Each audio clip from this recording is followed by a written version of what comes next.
sing it one and all. Join in the chorus, North Melbourne's on the ball. Good old North Melbourne, they're champions, you'll agree. North Melbourne is the team that plays to win for you and me. Welcome back, Shin Boners. We've got a huge pod lined up for you today. We're going to discuss the big news coming out of today. Charlie Spargo has nominated the North Melbourne Footy Club to be his home. We're going to review the AFLW. We've got some re-signings there and a big win they had. We'll get into all our regular segments. To help me break it all down, we've got the big chief. Anything I've missed there, Chief? Well, the tipping's really heating up. Only 5 games left. So you want to be at the very pointy end, which I'm nowhere near. And we'll just touch on Rawlings rumour files to see what else has happened. But apparently we've had a major signing today, you're telling me. The big fish has landed. The big fish has landed. Well, I'll go to you first because I've been pretty vocal on previous pods about my thoughts on this. So let's see where you line up. What are your thoughts on Charlie coming to us as a free agent and what he can bring for the listeners out there? Charlie Spargo. Look, I'm not overly excited about it, let's be honest. But I'm probably not as down as you are because we've had a little quick talk off air. But it's basically going to be a live reaction, if you like. He's probably an upgrade on who we've got there at the moment. He's obviously played 108 games, played in a premiership. Well, he's not a massive goal kicker. He's only averaging from his 108. He's He's kicked 64. Yeah, so let's just round it down to 0.6 a game, which is about what we're getting from our current small forwards. Or Costanti, who's been the mainstay small forward all year. I've just got to back Brady in. Well, apparently we were after him a couple of years ago when he came out of contract. I think we might have even liked him a bit in the father-son when he was drafted, but we didn't have a pick. We didn't around it. Well, he wasn't eligible because his father didn't play enough games, but I think we obviously liked him in the draft. And we're getting him for free. But all I can say is Brady and anyone else in recruiting, we've got enough small forwards now. He's about the 7th. If you go through them all, we've got, obviously, he'll come because he's nominated us and he's unrestricted, so he gets where he wants to go. Who else have we got? Costanti, Banch, Hanson Jr., who's signed, contracted for another year, which I think was a bit premature. We've got the Tassie boy, Geordie Payne, and River Stevens. So that's 6. And I don't think we need 6 on the list. No. So I think him coming for 3 years, thank God it's not 5, that's all I'll say. But I think you probably got to give him, I would prefer 2, but you probably got to give him 3 to make him sign. Can I come off the long run now? No. So they're it's a small win. I mean, does he improve our list? Marginally. I think he's probably ahead of Costanti. You don't think so? No. Okay. Are you done? Marginally ahead. Right, well, let me tell you everything wrong with this. 3 years for a player who you're talking about in his best season, played 25 games, played in a flag, kicked 18 goals.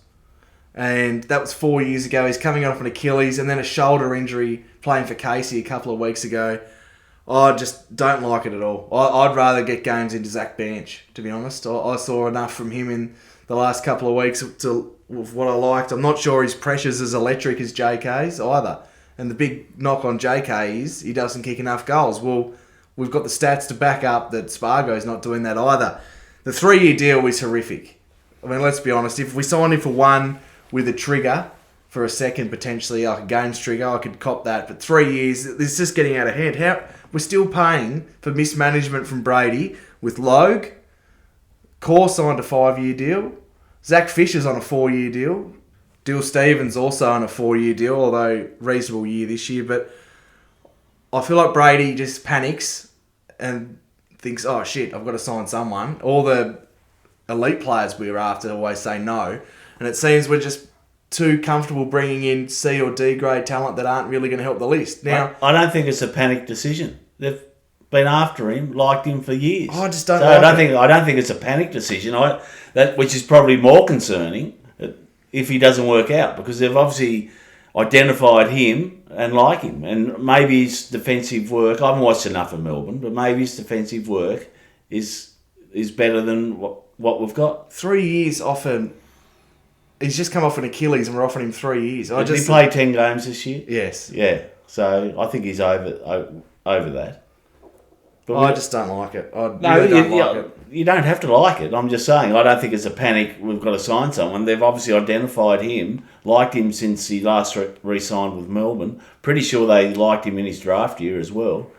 Question without notice. You see in your best 23 next year?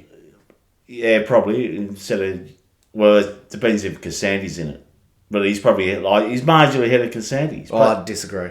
Yeah, well, that's right. He won't be in yours. That's why we have a podcast where we have different opinions.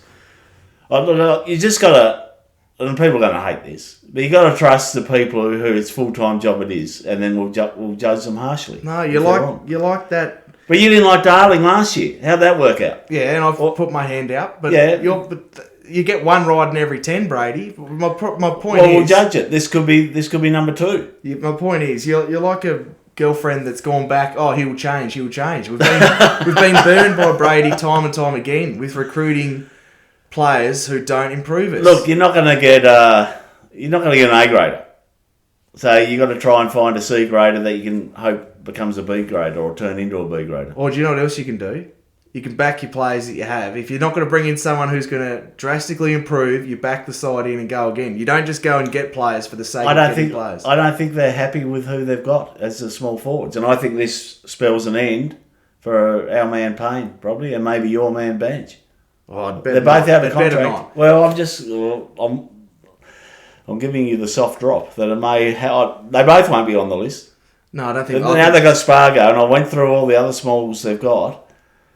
We've got enough, and hopefully this ends the search for the small forwards, because there's one in the draft, but he'll probably go before our picks as they currently stand. So we'll go after what we need is more keys, backman.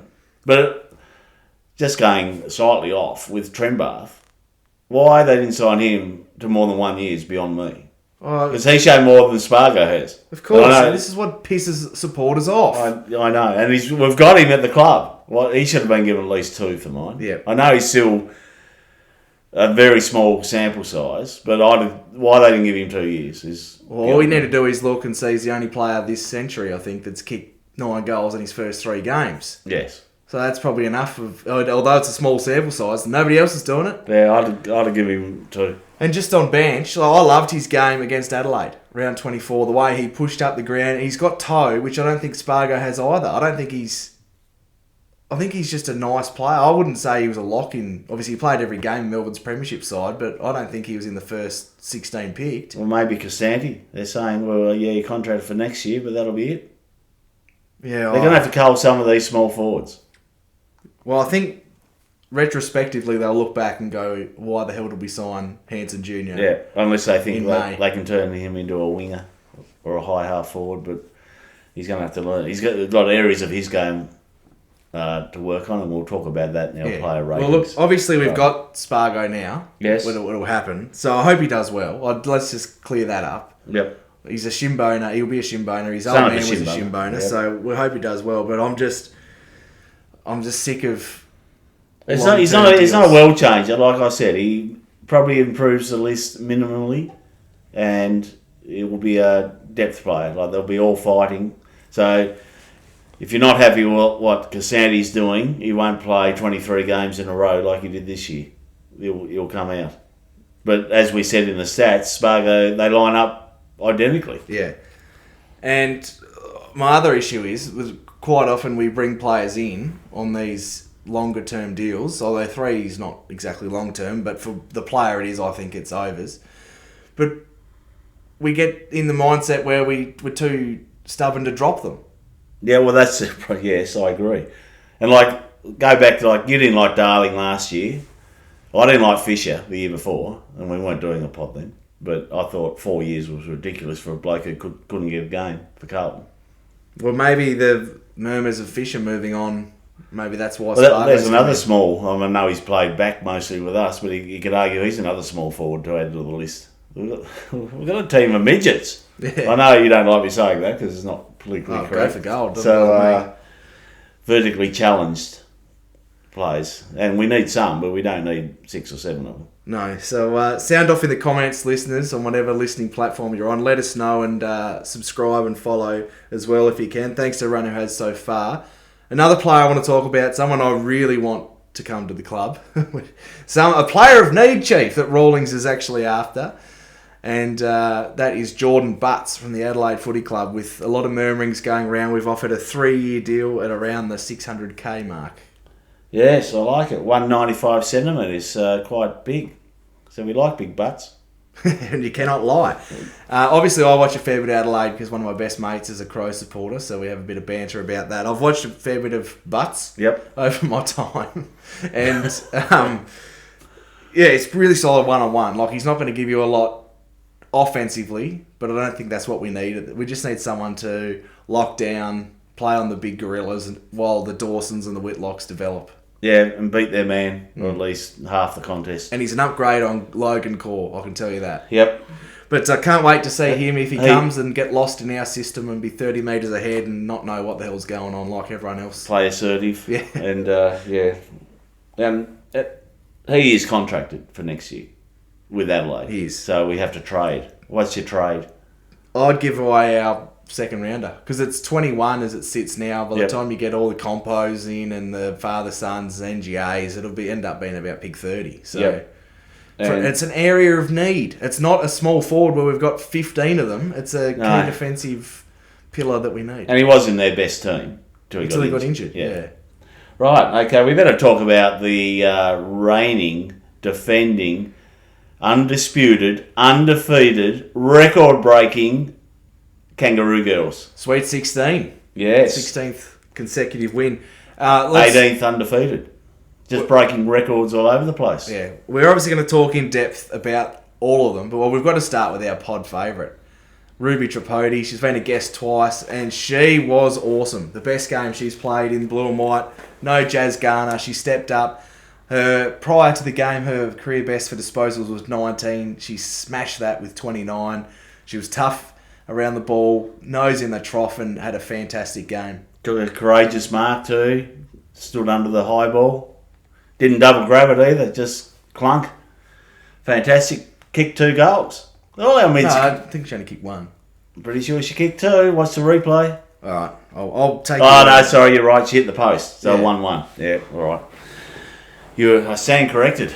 Right, so let's get into the game a little bit. The first quarter, 1 goal, 2 we kicked. Collingwood didn't score. It was a bit of a slugfest earlier. I thought we looked a little bit off. Like, obviously, we have such high standards and expectations of this side that when we're off 5%, we sort of notice because of how they're always on. But Eric Roche, I thought, was fantastic early, rebounding off half-back. More opportunity with Sheeran pushing into the midfield. Tess Craven really impressed me. She's just got such a high footy IQ. Watching her. Livy Birch, as always. We probably don't talk about her enough on this pod because it doesn't go down there much. But she was steadfast in defence, intercepting, and her ball use, I think, is a bit underrated as well for a key back. She's very safe with ball in hand. Yeah, very composed and picks the right options. And like you said, safe. She's really good. Yeah. And a quick crack for the AFLW commentary team that were there. I noticed when I was watching it that Randall grabbed her wrist sort of hand area and ran off. And that was about 5 or 6 minutes into the first quarter from memory. And I said to you live, they didn't mention it once. No, you said she was injured. I just said she's hurt herself because she ran straight to the bench. Yeah, badly, like you thought badly. Yeah, I thought she might have broken her arm or a wrist or something. No mention of it. No mention of it. And obviously I didn't have the advantage of when they showed it later that it zoomed in. But yeah, they didn't mention it till after quarter time. And it was only Croc who mentioned it. Yeah, and she dislocated her finger, so probably the best result possible. Yes, right, let's have a look at the second quarter. 2 goals, 2 we kicked, kept Collingwood scoreless. And while we're watching that second quarter, you made a really good point to me that I wrote down because yet again, no notes from the chief, just rolls in and The chief watches, you dictate. Well, I dictate, you scribe. No, it's not true at all. You offer about one thing a game, and this was it. But it was a really good point you made that the Collingwood mids held their width really well, because quite often we play sides, they all go into the trough, our mids hold, and then we break away with these. But I thought, particularly in that first half, and as you mentioned, that they held their width and made it hard for us to extract it from the contest. Well, we extracted it, but then if you compare it to Fremantle, we get the one handball out and even the second, and they'd be on their own. Like our wingers would just have all day to make a decision and use the ball, whereas Collingwood had pressure. They had players up there, so the handball receiver was under the pump straight away, so they didn't have the time and space which we normally get. So that was good coaching by ex-Shinboner. Sammy Wright. Sammy Wright. Cricket extraordinaire. Yeah. Love the indoor cricket, old Sammy. Almost as much as the KFC. Yeah. That's twice we've podded him about that on this pod. But no, he's a ripper, Sammy, the great interceptor. But good coaching by him, and good for our girls to have that bit of pressure, because we've had a lot of it our own way. So you made that point. That was good that they had a hot in the contest type of hit out. But, the cream rose to the top, and we clearly outclassed them. And the fact they couldn't score, and their 2 goals came from free kicks. Yeah. And the first one was there. She got pushed into the hip, a bit of an accident, but was probably there. The second one, that 50 metre, downfield and then advantage when everyone has stopped. That's a rule. Well, you've gone a bit ahead, but it drives me insane. Sorry. No, that's all right. I've always got to try and navigate you back on track. But I do think it was good, as you mentioned, that I thought that to have a competitive hit out, because Fremantle and Port, we had it all our own way. So the Geelong game was obviously a tough grind until the last quarter, but I think it was good for the girls just to have that bit of a contest up early, not have everything go their own way, to sort of figure it out in game. It can only hold us in good stead for November. Yeah, and we still dominated on the scoreboard and had a very comfortable victory. But it was a bit of a low-scoring grind to start with, and Collingwood couldn't really score at all. No, we saw one of the great goals as well with the Irish connection. Oh, that was fantastic. What about the attack from Vicky Wall on the ball? And just a run and the Gaelic type bounce where it's straight down, but it did come back up to her. Then I think she thought, well, I'm going to handball the next one, because it's just a lot simpler, and then got it back, and then the sort of body shimmy to sell the dummy.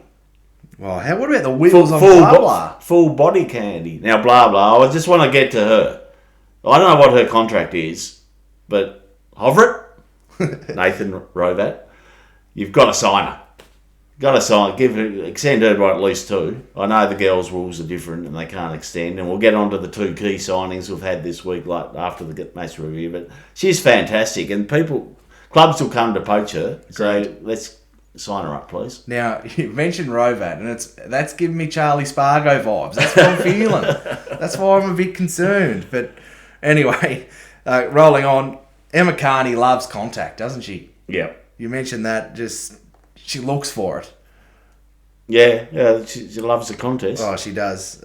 North ball, that's what we saw. Speed run. I thought Ash Riddell, elite kicking, and someone who goes a bit unheralded as well, Bella Reddy. Every time she touches the ball, something good happens. Yeah, she's got high footy IQ, footy smarts, if you like.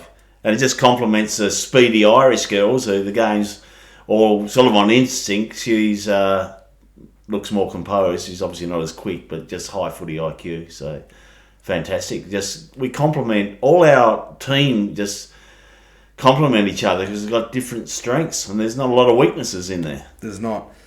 Let's get to the third quarter. Speaking of Emma, I mentioned she loves contact, but my God, that was. We've had her on the pod. Yeah. I don't like potting her, but there was a stupid 50 she gave away where she came in late and sort of gave a bit of a Danny Frawley type ear massage. And with how soft the AFL suspensions are these days, oh yeah, that's right. You just don't want to risk that, especially. Like, she's a competitor and she wants to get to every contest, but I think that's just got something she has to check. Yeah, it's just a bit of white lie It fever, is a bit of white. And just, it's the hate. It's the CCC stuff. It's the hate of being beaten. Well, I think... And being angry. She'd be a very good candidate. She would. The Glenn Archer. For the third quarter... It's the Glenn Archer rage. But let's speak about Carney again, because the True Shinboner Award for this week, I think. She had a 5-on-1 and won it. Yeah, well, that's competitor. There was 5 on her. And she said, like stuff. That's not enough. Oh, it was magnificent. That third quarter, though, I thought was dominated by Bellaretti. Classy finish for a goal, multiple score involvements. She really lifted, and so good to have her back. Let's touch on... Can I just say something? Our handball links in the chain, they're all under pressure, but we execute the skill. Like the handball doesn't get smothered, although that game did have highs for smothers, but they were mostly kicks. Like both teams brought the pressure and the intensity. I love games like that where it's just high pressure, smothers, all the little 1%ers, they all add up. But our handball, from the inner to outer, and then because they bring up, the frontal pressure, and then we get the handball away to the next one, there's no fumbling, and it ends up with someone being out on their own in the forward line. It's just fantastic that teams haven't broken that down yet. And if we keep doing that, because it only takes, as we know, it only takes one person to fumble it and the ball gets turned over and then you're outnumbered at the ball because they're bringing the extra up. Exactly. And our girls do it, conversely, when they've got the ball out, we do it to the opposition and we turn the ball over. Well, I want to give a shout out to someone who I have no idea who it is. Oh. But if you're listening, whoever the bloke is who stands next to the sound mic at Arden Street, 5 votes. Yeah. 5 votes to you because it is magnificent. He just constant feedback whenever we don't get a free kick. And it's the complete opposite of watching the men's side. Men's side, you're stressed. You're laid back watching the girls are dominating, and then you get his humour on top of it. Yeah. It's just, how good. Some missed free kick or something, or we finally get one, and you Hey! get the big Bronxies, and we're 50 points up, and he's still invested. Yeah, love it.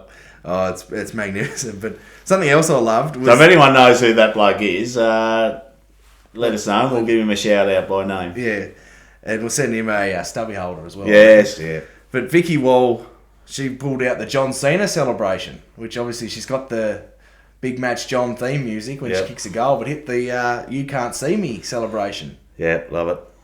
We're obviously WWE fans, so big fan of that. You mentioned that horrific advantage decision was just ludicrous, but... Well, they're all slowed. It just annoys me. Yeah. I didn't even think you can't touch someone as they kick it. It's a downfield free kick. I don't even like that.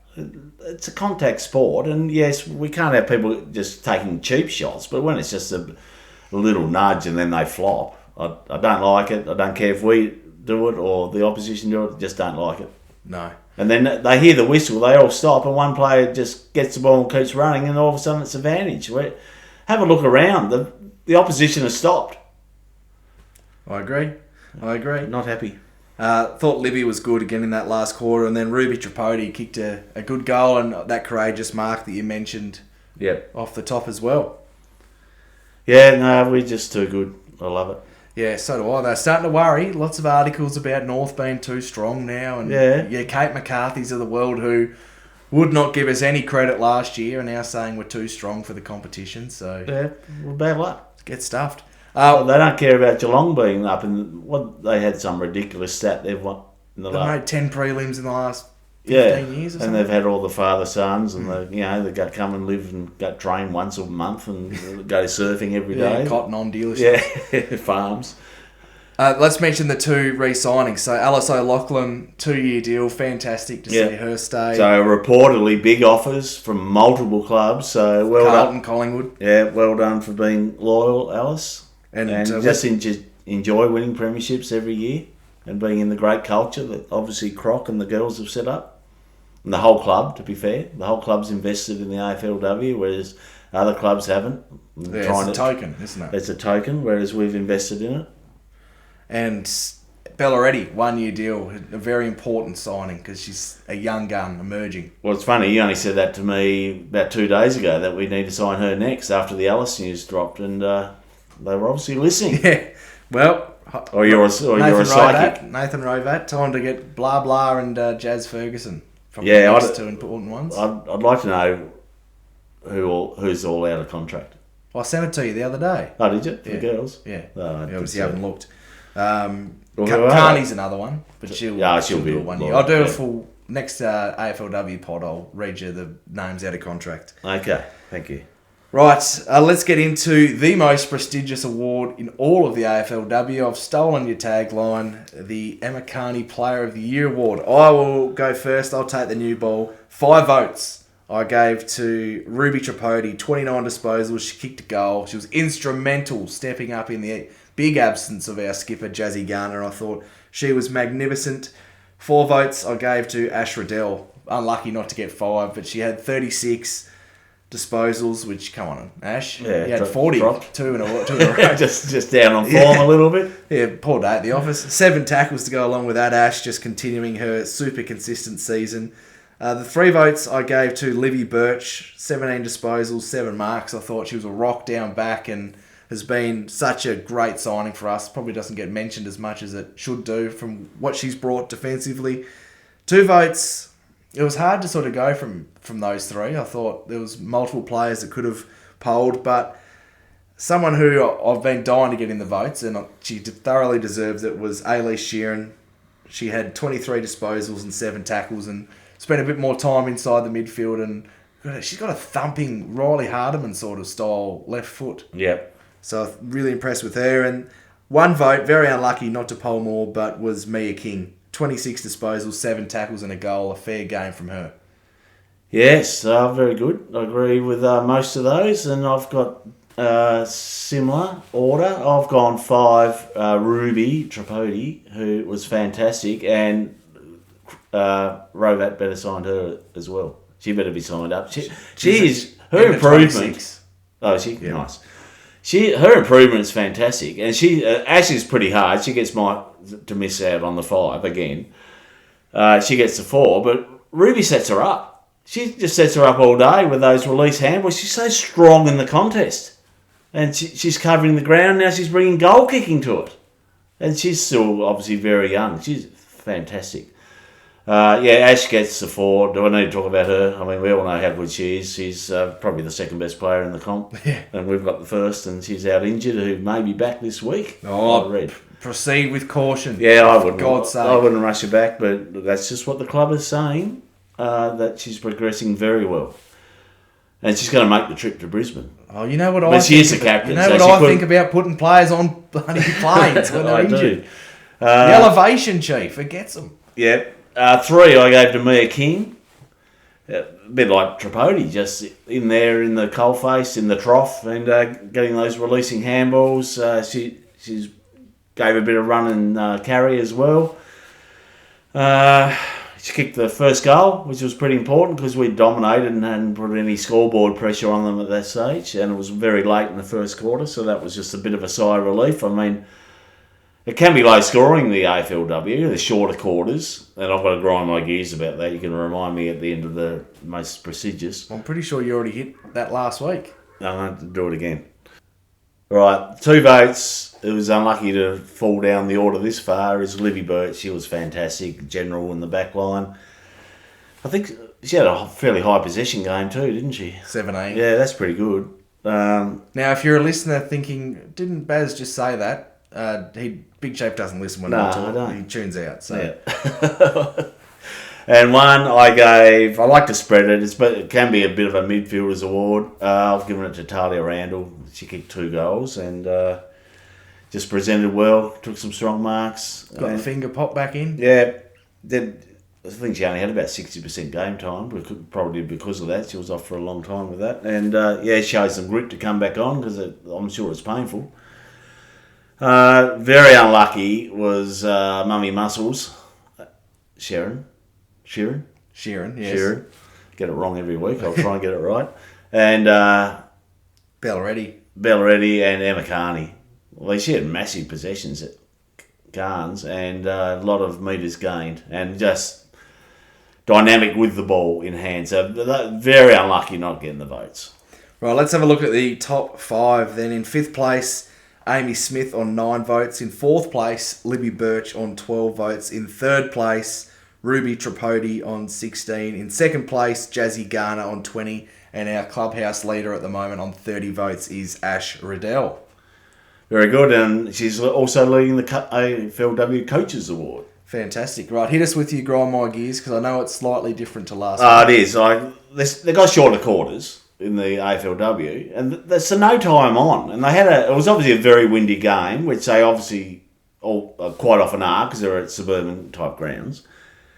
The boundary umpire threw it in. It didn't go anywhere near the ruck, so the umpire said, "No, stop, do it again." It was a minute of wasted time by the time she ran and got the ball because there's no time on, so it's all live action, live countdown clock. And by the time she got it, then had a look where the rucks were, got in, had a little practice and threw it back in. There was basically a minute of game time wasted. And they're only 18-minute quarters. So you do the math on what that is, and it's just a waste. Call time on. The umpires can still call time on if they have to. They do it for injuries. Yeah, it's just a bit of a grind my gears on that one, especially when we're dominating. We want to see us win by more. Agreed. One last thing on the girls. Big challenge this week as we head up to Brighton Homes Arena, I think it's called. Something like that. Yeah, Brisbane. Yeah. Bris Vegas. Up to Bris Vegas to take on the Lions, who, as Emma Carney perfectly put last year, we effing hate these bitches. Yep, and we do. Yep. I can't stand them. No. Cannot stand them. I always complain. I watched a bit of that game last week. Who'd they play? Brisbane. Adelaide. And they were sulking to the umpires, and geez, I just cannot stand all of them. Yeah, we've seen them live down here in Tas. And one of them flipped the bird at me. Yeah. Lucky he wasn't. They Andrew Dillon, where's her $5,000 fine? Yeah, exactly. They like to self-umpire the game, don't they? And whinge if they don't get every decision their way. Anyway, quick preview. I think we should beat them comfortably. I know they can hurt you with speed, but I think we're a lot better than they are. I think we are too. And now we've got Bogue. She's got more speed than anyone in the comp, I'd almost suggest. It'll be a good challenge for our backline who have not been tested at all, let's be honest. I think it'd be a good challenge to see how they hold up. But yeah, I expect us to win. I don't think it'll be comfortable. I think we'll get a real test of 20 to 30, I reckon. Yeah. Points. Yeah. 20 to 30. Around the That's 20 pretty mark, comfortable. I think. But yeah, we'll be tested, but I think we're too good.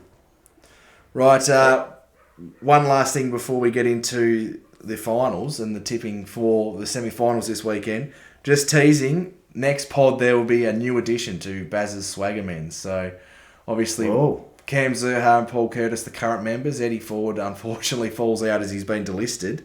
But there's a new member. A little cryptic tease or not? No.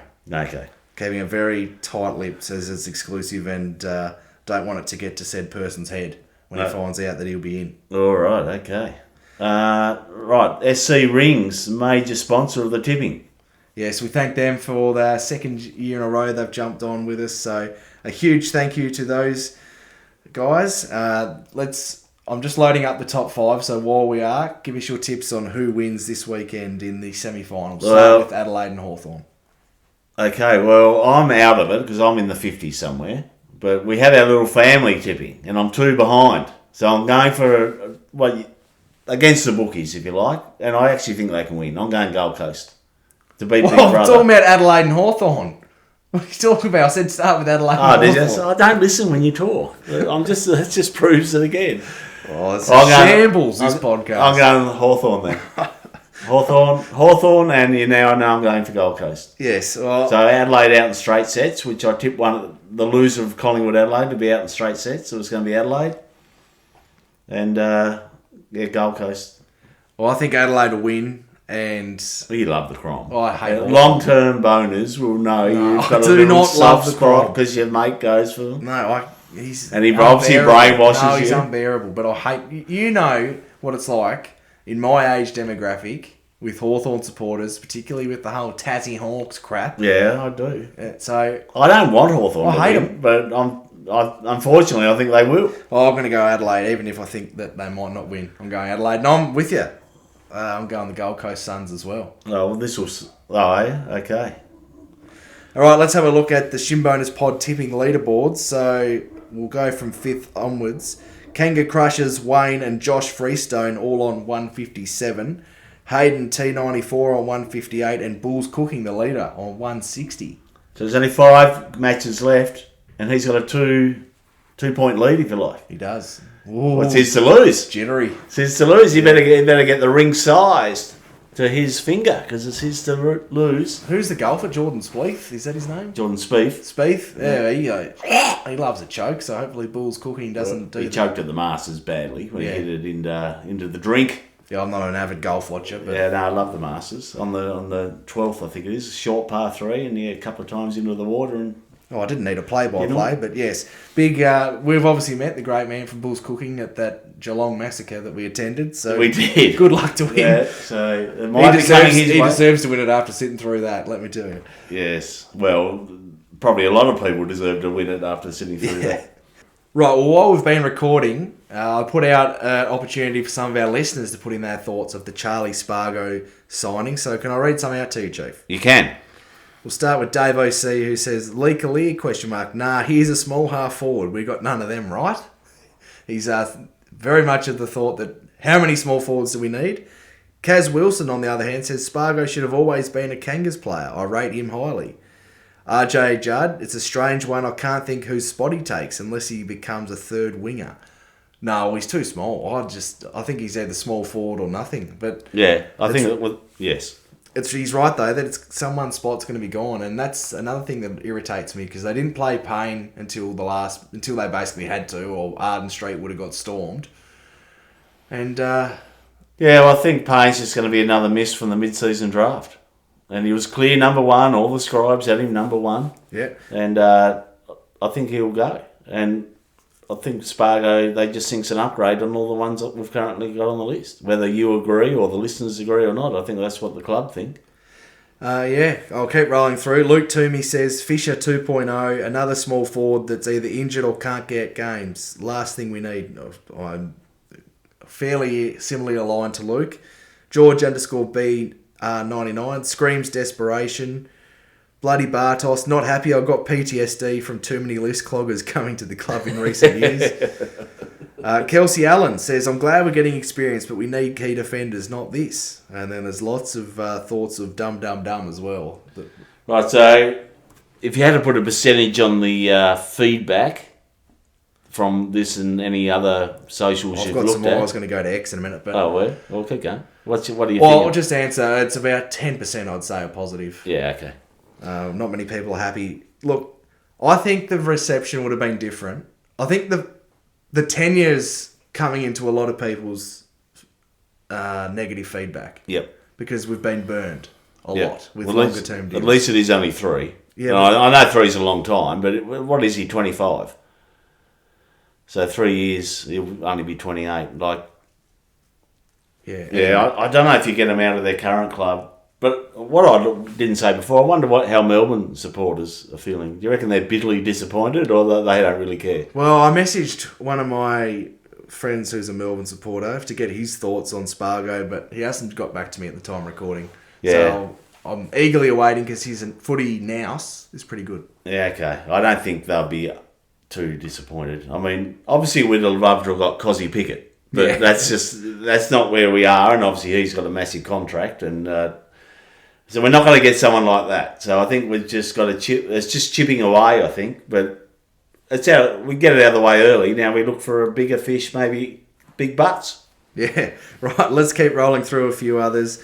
Blighty _15 cost nothing in a trade sense, and he was good in their premiership year.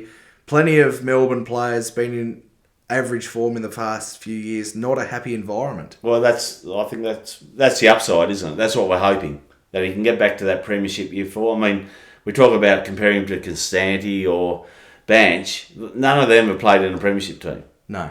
I mean, Constanti was on the Swans. Bench has. Oh, yes, Werribee, but I'm talking AFL. And Constanti was at Sydney for 2 years, and they were obviously a top-of-the-table team, and he could not get a game. Right, a few others I'll roll through. There's a lot of callings for Brady not to empty his locker. I'll say that, put it nice. It's not written that nicely, let me tell you. Brody says, don't get the hate, to be honest. Giving up nothing for a 25-year-old who's played in big finals and is a premiership player in a position we need. Not a sexy signing. It might not work, but it's nothing crazy. I agree. Like, the sexy signing, it gives me vibes of Darling. Like, very few were excited about it. But he overachieved as we rated him. So you just got to hope that he does that. And it's free. Yeah. So all we've given up is a list spot. And maybe cut someone like who we mentioned. It's going to be interesting. Erica Owen Hay on X says, Spargo, Bench, Harvey, Fisher, Stevens, Constanti, Payne and Hanson Jr. all vying for one spot in the side that would be locked in for 10 plus years if we just picked the Wizard. That's probably going to come back and bite. But other players in that draft that would have taken over the Wizard. Yeah, we weren't keen on using pick 2 and 4 on a 163? And I'm still a very short player. I'm still really steadfast on the fact that I think he'd be lucky to get a kick in our team as well. Yeah. He's fitting well into Hawthorn's system. I don't think he'd be doing it for us. Yeah, Hawthorn are a top 6 team as we stand. When they beat Adelaide, they'll be a top 4 team. Wow. Yeah. And, I know. And it's totally different to playing in our forward line. But yes, there's also plenty of comments on there. I tried to read a few of the different balanced ones to get some other people's, but don't get me wrong, there's plenty of what the fuck are we doing? Yeah, Let me tell you that. And as I said at the top, I think it's minimal improvement, but it does cost nothing, and it's not. I don't think that's the end of it. Yeah. It's get it out of the way early, see if we can do something else. My concern primarily revolves around: is he just going to be given games because he's brought in? Well, that comes back to Clarko. Or is he just going to be a depth player? Yeah, well, he's borderline, isn't he? Yeah. He's borderline in the team. I reckon he'll get first crack because they gave Casanti all year. So I reckon he'll get first crack. Yeah, fair enough. It'll be one to watch, Shimboners, and let us know again in the comments what your thoughts are on the signing of Spargo. Let us know about your thoughts on the Roo Girls and how they'll fare against the Lions. We love interacting with you all. Thank you once again for supporting us. We have the best listeners in the world, Chief, and we love the boners out there. We sure do. And Dad, just another gentle reminder, feel free to send in voice messages. Yes. Long-time boner, first-time phoner. Yep. And we'll play them out on the pod and you can get your voice on the pod. But that's just about us. We'll be back for part 3 of our player reviews to finish off on Sunday with the Frog. Yes, and we might even debut. We forgot to mention the return. As we move into the spring, what happens after spring, summer, cricket, the return of Yes, No, Wait. For all your trade questions. It'll be a quick, sharp answer, or we may discuss, but it'll be, will you take, Spargo? Yes? No! Or wait! Waiting. Let's see what the deal is. 5 years? No. Anyway, so if you've got any questions, trade-related, or comments, we can throw into Yes, No, Wait. But thank you once again. We've enjoyed all over the past 2 years doing all the engagement with you guys, answering questions. It's my favourite part of the pod. Yep. And I know it's yours as well. So thanks again. Until next time. Garner Kangas. Gurus. So join in the chorus and sing it one and all. Join in the chorus. North Melbourne's on the ball. Good old North Melbourne. They're champions, you'll agree. North Melbourne is the team that plays to win for you.